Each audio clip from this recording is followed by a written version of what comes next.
ओम श्री साईनाथाय नमः। ओम श्री साईनाथाय नमः। ओम श्री साईनाथाय नमः। सभी साईं भक्तों को मेरा नमस्कार। साथियों, कथा प्रारंभ करते हैं। पिछले भाग में आपको सुनाया था कि एक पति पत्नी बाबा के पास आई। पत्नी कह रही है कि जी मेरा आदमी बहुत सीधा है, इसे चालाकपन सिखा दो कि अपनी शराफत में ये सब कुछ अपना खो देते हैं, कोई चालाकी नहीं है, इन्हें कुछ चालाकी सिखा दो। बाबा ने समझा बुझा कर भेज दिया। रास्ते में उन्हें एक पोटली मिली। पोटली भारी थी और उन्हें भी एहसास हो गया इसके अंदर पैसा है। वो लेकर बाबा के पास आए दोनों।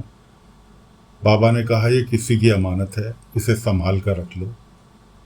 मेरी द्वारकामाई में तो कुछ संभाल के रखने की जगह है नहीं, इसलिए तुम अपने घर में इसे संभाल कर रख लो। जिसकी होगी वो अवश्य लेने आएगा, उसे दे देना। कोई बात नहीं जी। पोटली ले जाकर उन्होंने घर में रख ली।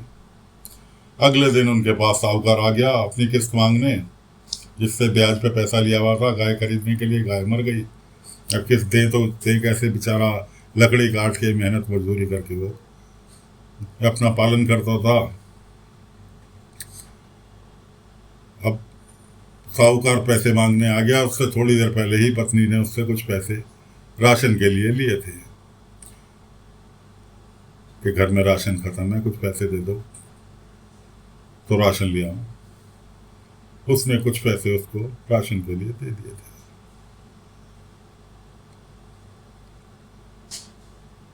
अब वो राशन लेने गई भी नहीं थी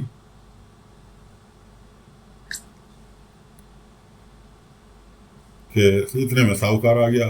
साहूकार को बचे हुए पैसे वो साहूकार को देने चला। साहूकार कहने लगा ये तो बहुत कम है, पूरे पैसे दो। जिद करने लगा। उसने कहा सेठ जी मैं कल दे आऊंगा। उसने कहा नहीं, मैं आया हूं, मुझे पूरे चाहिए। खैर उसने बचे हुए पैसे जो पत्नी के पास थे उससे लेकर वो भी दे दिया। पत्नी रोना चीखना चालू कर दिया, क्या तुमने सारे पैसे साहूकार को दे दिए, अब खाएंगे क्या? जरा सा झूठ बोल देते तो कुछ बिगड़ जाता। बड़ा असमंजस में बेचारा। खैर उसे उस पोटली की याद आई जो कल उसे बाबा ने रखवाई थी। वो जाके झपट पड़ी उस पोटली में से पैसे निकालने के लिए।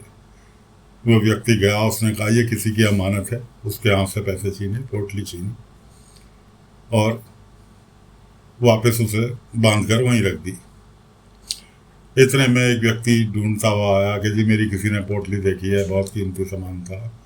ढूंढते ढूंढते वो बाबा के पास पहुंच गया कि साईं ऐसे ऐसे मेरी पोटली कल गुम हो गई। बाबा ने कहा हाँ मुझे पता है तुम्हारी पोटली किसके पास है, चलो मैं तुम्हें मिलवाता हूँ।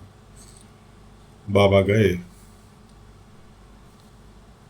उस व्यक्ति से कहने लगे भाई वो पोटली जो थी वो इनकी है, तुम इन्हें दे दो। उसने सीधे सच्चे आदमी ने वो पोटली दे दी। जब वो व्यक्ति पोटली लेके चला तो बाबा ने उससे कहा इस व्यक्ति ने तुम्हारी इतनी मदद की, तुम्हारी पोटली को, अमानत को संभाल कर रखा, कीमती अमानत को संभाल कर रखा, क्या तुम इसे कुछ इनाम देना नहीं चाहोगे? जो व्यक्ति बहुत ही कहना चाहिए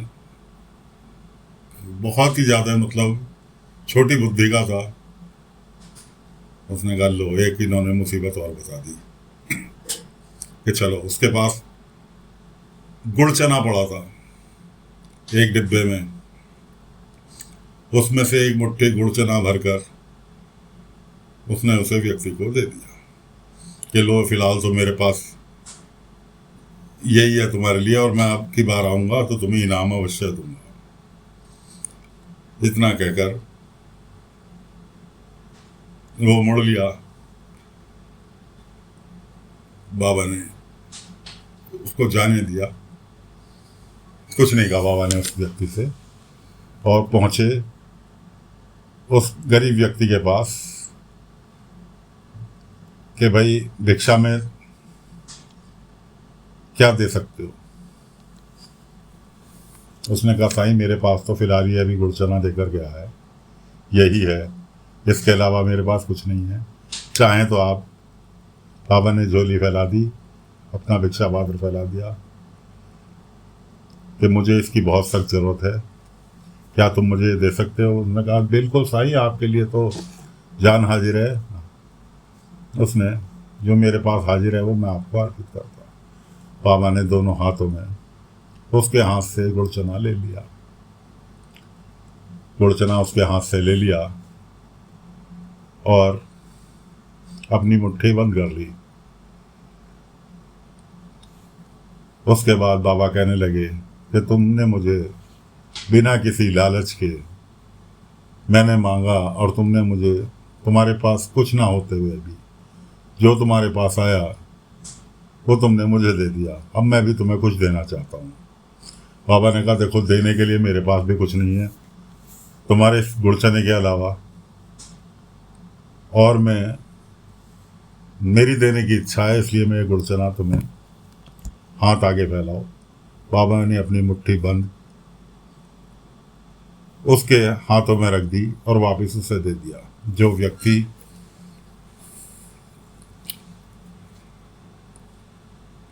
जिसकी पोटली लेकर जा रहा था वो छुप के देख रहा था ये सब तमाशा।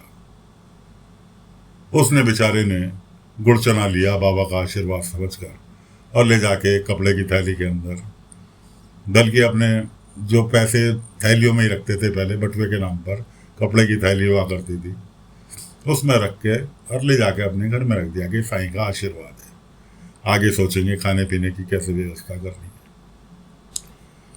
कोई बात नहीं। अब वो व्यक्ति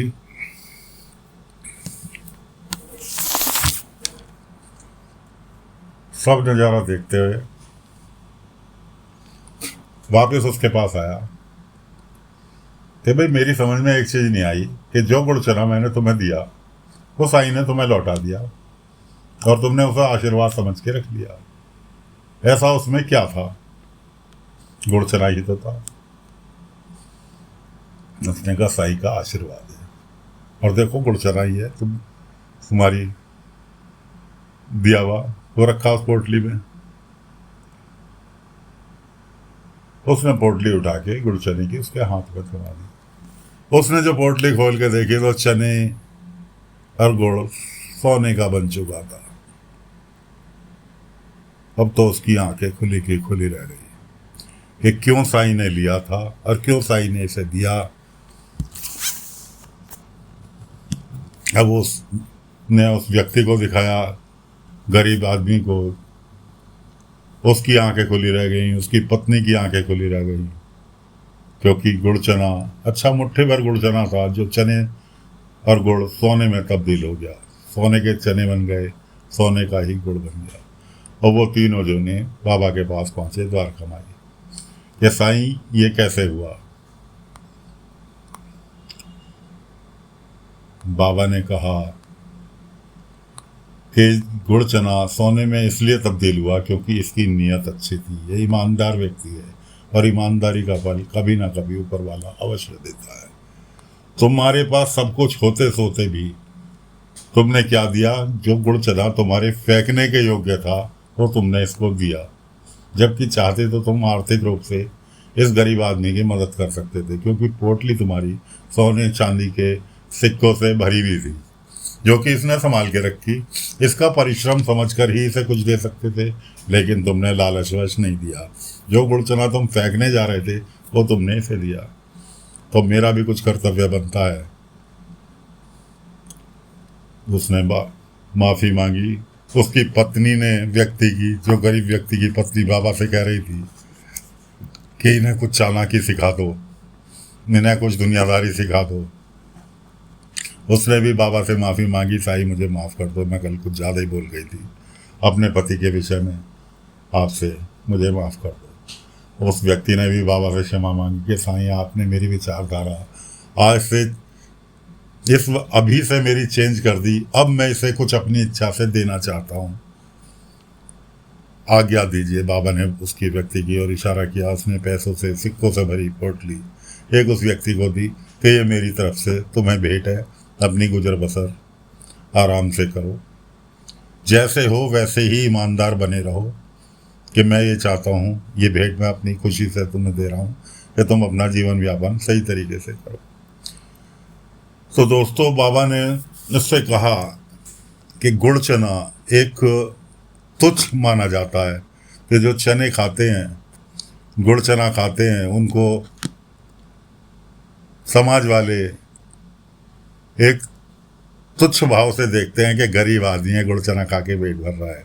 बाबा ने कहा आज के बाद ये गुड़ चना मेरा प्रसाद स्वरूप कहलाएगा। तो उस दिन से दोस्तों, शिरडी में आज भी कोई भी आप साईं संध्या कराते हैं, कुछ भी कराते हैं, गुड़ चना का भोग, चने मुरमुरे का भोग बाबा को बहुत प्रिय है, बाबा को चढ़ाया जाता है। तो उस गुड़ चने की ये दास्तान थी। बाबा ने उस गुड़ चने से उसको आशीर्वाद स्वरूप सोना बना दिया। आगे चलते हैं। अब तात्या का गुस्सा तो चरम सीमा पर है। द्वारका माई में भक्तों की लाइन लगी हुई है। एक व्यक्ति बहुत परेशानी में था और बाबा से मिलने के लिए आया। तात्या ने उसे रोक दिया, क्योंकि लाइन मिलने वालों की बहुत लंबी लगी हुई थी और द्वारका माई में इतनी जगह नहीं थी कि सब एक साथ बैठ सकते, इसलिए उसने तात्या ने रोक दिया। वो व्यक्ति फिर घुसने की, उसने बाबा के पास पहले जाने की कोशिश की। तात्या उस पर भड़क गया। सबके चले जाने के बाद बाबा ने उसे समझाया, तात्या अपने गुस्से पर कंट्रोल करो, वरना ये गुस्सा तुम्हें ले बैठेगा, तुम्हें तुम्हारा अहित कर देगा। तात्या ने जब तो हमें हाँ मिला ही चला गया। उसके बाद अगले दिन अब कपास की खेती कराने के लिए कुलकर्णी सरकार पैतरे आजमाइश कर रहे हैं। तो निश्चय किया कि टेरिकॉट के कपड़े का एक एक सूट का कपड़ा सभी गांव वालों को दिया जाए जो कपास की खेती करेगा। और एग्रीमेंट तैयार कराया गया और बीच गांव में दुकान लगा ली कि जो जो कपास की खेती करेगा वो अनुबंध पे साइन करो और एक सूट का कपड़ा टेरिकॉट का लेकर जाओ। पाटिल जी के पास तक खबर पहुंची। पाटिल जी को बुलाकर लाए गए। ऐसे ऐसे कुलकर्णी प्रलोभन देकर गांव वालों से साइन करा रहा है। पाटिल जी, तात्या और भी गांव वाले पहुंच गए, मालसापति भी पहुंच गए। खैर वहां तो बात रफा दफा हो गई। तात्या बल्कि भड़क भी गया इस बात पे। कुलकर्णी भी वहीं मौजूद थे। कुलकर्णी ने कहा, भाई इसका गुस्से का फायदा उठाना चाहिए तात्या के गुस्से का फायदा उठाया जाए, जब भी कुछ बात बनेगी। उसने क्या काम किया, अपने 2 आदमी छोड़े, जबरदस्ती वो लोग तात्या से भिड़ गए। क्यों भिड़ गए? तात्या कहीं सब्जी लेकर मार्केट में जा रहा था, उससे जबरदस्ती पंगा ले लिया। जबरदस्ती आ बैल मुझे मार वाली कहानी। तात्या भड़क गया। मालसापति जी वहां पर थे, खंडोबा मंदिर के सामने का वाकया था। तात्या भड़क गया और जो 2 व्यक्ति उसे छेड़ रहे थे उनमें से एक जाके बैलगाड़ी के धुरे पे उसका सिर लगा हाथापाई में और उसके सिर में चोट लग गई। जबकि तात्या उसे पत्थर मारने जा रहा था। उसको चोट लगी देख के तात्या ने पत्थर वहीं छोड़ दिया, मारा नहीं। मालसापति जी ने तात्या के हाथ में पत्थर देखा तो मालसापति जी समझ बैठे कि जी तात्या ने ही पत्थर मारा है। कुलकर्णी को मौका मिला, उसने पुलिस को बुला लिया कि जी ऐसे ऐसे तात्या ने जानलेवा हमला किया पत्थर से और मेरे आदमी का सिर फूट गया। पूछा बताई होने लगी। मालसापति जी से पूछा कि आप वहीं थे, सच सच बताओ, तुम सच बोलते हो, पंडित आदमी हो, सच बताओ। और मालसापति जी ने उसका सिर बैलगाड़ी के धुरे में लगते नहीं देखा था, खाली पत्थर उठाते देखा था। मालसापति जी समझ बैठे कि जी पत्थर तात्या ने मारा, जबकि तात्या ने पत्थर नहीं मारा था। उसका सिर हाथापाई में जाके गिर पड़ा हुआ और धुरे में अपने आप सिर लगा, जिससे उसका सिर में चोट लगी। वह मालसापति जी ने गवाही दे दी कि हाँ जी तात्या ने पत्थर मारा इसके। तात्या को पकड़कर पुलिस वाले थाने ले गए। थाने ले जाके बंद कर दिया थाने में। उधर मालसापति जी की और पाटिल जी की दोनों की आपस में इस बात को खटपट हो गई। खटपट क्या हो गई कि मालसापति जी गरीब आदमी थे, पंडित आदमी, गरीब आदमी थे। तो पाटिल जी हमेशा दोस्ती के साथ साथ उनकी मदद भी किया करते थे। तो दोनों की आपस में खूब कहा सुनी हो गई तात्या को लेकर और दोनों में मनमुटाव हो गया। थाने गए जमानत के लिए, तो थाने से जमानत नहीं मिली तात्या को। उधर कुलकर्णी ने दोनों के बीच में बीज बोने के लिए अफवाह फैला दी। कुलकर्णी ने मालसापति को बुलाया अपने पास कि तेरा सारा कर्जा माफ़ कर दूंगा, गांव वालों को कपास बोने के लिए राजी कर ले। मालसापति जी मना करके सीधे सीधे निकल आए कि नहीं भाई, मैं अपनी दोस्त के प्रति ऐसा कुछ नहीं करूंगा। हमारी आज मनमुटाव हुआ है, कल को सुलह हो सकती है, लेकिन मैं ऐसी गद्दारी नहीं करूंगा। मैंने कर्जा लिया है, कर्जा वापस अदा करूंगा। मालसापति मना कर आए। उधर कुलकर्णी ने झूठी अफवाह उड़ा दी कि पाटिल जी कह रहे हैं कि मालसापति कुलकर्णी सरकार से कर्जा माफ़ करा लिया और मिल गए। इस तरह की अफवाहबाजी चल रही है। उधर तात्या भी थाने में बंद है।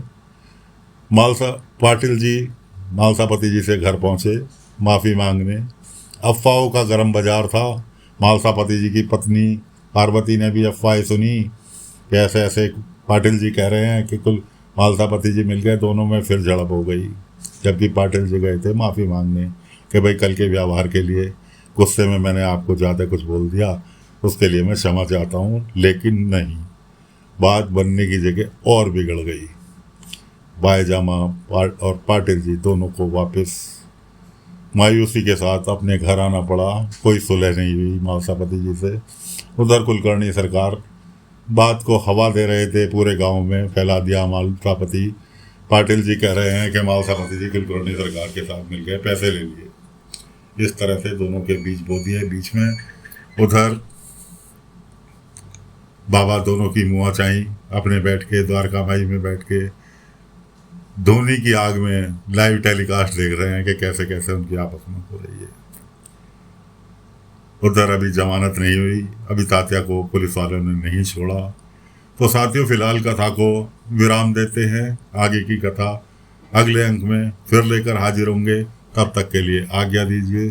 ओम साई राम, ओम साई राम, ओम साई राम।